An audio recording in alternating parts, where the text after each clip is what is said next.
বন্ধুরা, আজ শুক্রবার ছাদে চলে আসলাম।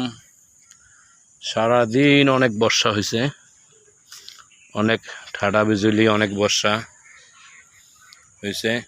এখন ছাদের পানিগুলো কি ঠিকমতো নামছে কিনা বা কোথাও পানি জমা আছে কিনা দেখার জন্য আসলাম।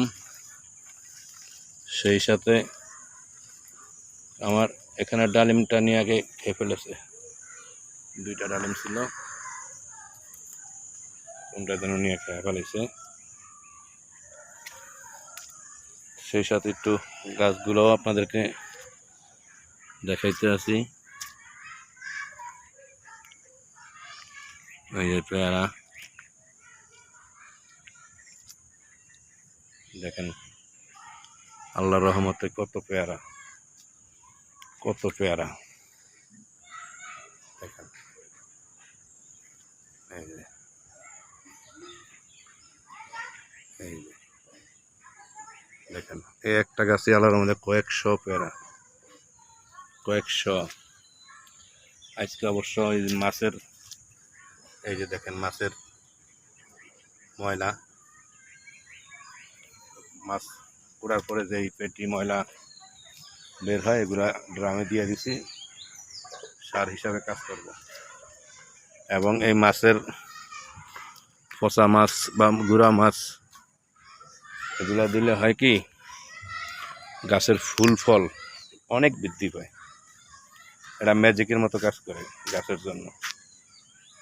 গাছের জন্য এগুলা ম্যাজিক বলতে পারেন। এই স্ট্রবেরি পেয়ারা গাছ, এই যে এগুলা স্ট্রবেরি পেয়ারা গাছ, আর এই হলো 12 মাসি পেয়ারা। এই দেখেন পেয়ারা ফুল ছোট, এই আর একটু বড়, এই আরো বড়, এরকম মানে এই যে এই জায়গায় তিনটা, এই আবার ছোট, আবার এগুলোর ভিতরে ছোট ছোট বের হবে নতুন কুড়ি থেকে। এই যা পানি জমা হয়ে রয়েছে অনেক, এই পানিগুলো এখন আমি যাওয়ার ব্যবস্থা করে দিতে হইব।